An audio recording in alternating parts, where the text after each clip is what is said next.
It is time for the Monday Morning Quarterbacks. Joining us live from our Beacon Hill studio this morning, the former treasurer of the Commonwealth, now with Plymouth Rock Financial, Joe Malone. And filling in for Scott Harshbarger this morning, our good friend Tom Samolak, the former Assistant Attorney General of Massachusetts, now Vice President for Government Relations at John Hancock. And good morning to both of you guys. Good morning, Gene. Let's get into the first half here. Perhaps voters in the Commonwealth are ready to stand up and say enough is enough. Two ballot initiatives picked up enough signatures to be put on the ballot. One repeals the casino law, and the other repeals the automatic increases for the gas tax.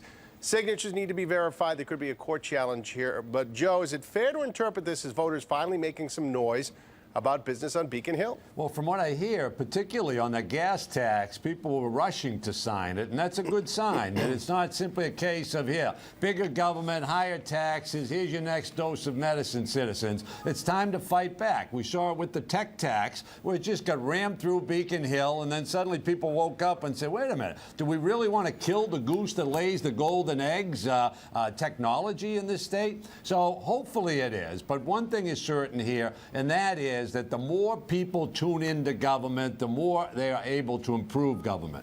Well, Gene, the ballot question initiatives, it's citizen democracy in action, if you will.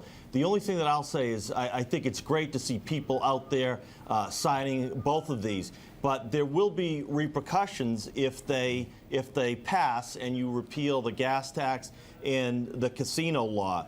And what I mean is there's revenue generated by both of these initiatives, which isn't always the case. So there just needs to be full disclosure that there'll be decisions that have to be made if that revenue isn't going to be there. On the gas tax, I wouldn't touch that because the roads and bridges, Joe, are in such bad shape. On the casinos, it doesn't seem to be working out that the revenue is going to be generated anyway. Tom, there's nobody who can tell me that there's not at least 10% of places in government where you can say, we don't need this anymore, or this is the old way of doing it, or here's a more efficient way of doing it. But instead, it's always the knee-jerk reaction of politicians to say, come on, hardworking person, fork over more money to your state government. But, Joe, what I worry about is that we're looking at a future tragedy involving a bridge or something like that. The infrastructure is in such weak condition. Then find another way of doing it. I'll give you an example. This gas tax is a way of doing it. Now, well, here's the other thing, too, Joe, on this, and this is the last word on this, if you don't mind, is that even if it goes through, it doesn't mean the legislature will follow what the voters say. We recall that from the repeal of the increase in the state income tax, which we voted for, and the legislature said, no, sorry, we don't think that's a good idea. Which was a horrible precedent to set, and unfortunately there wasn't much of a price to pay up on Beacon Hill as a result of defying the will of the people. All right, let's go to the second half now. We've reached the last month of the year, and come next year, the talk about the presidential election is going to kick into high gear. With this in mind, recent polling showed that Hillary Clinton is well in front for the Democrats, Chris Christie for the Republicans.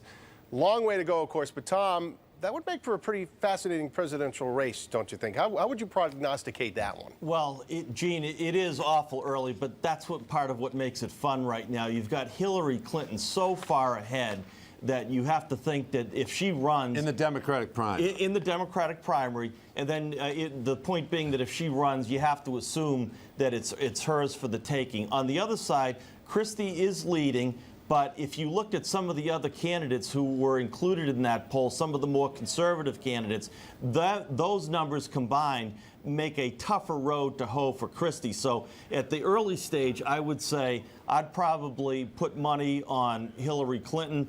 I wouldn't be ready to put money on Christie, Joe. Okay, several factors here. Number one, national polls get taken, but it's really a state-by-state situation. So how is Christie, or for that matter, Hillary going to do in Iowa? And then you shift it to New Hampshire, and then you go to South Carolina. And as we saw with Rudy Giuliani and Hillary, back when Obama first got elected, they were the early favorites. Everybody said it's going to be Hillary versus Giuliani, and a whole lot can happen on the way to the church. And, Gene, I'd say this. Joe's right. Hillary Clinton was up 2-1 over Barack Obama in 2007.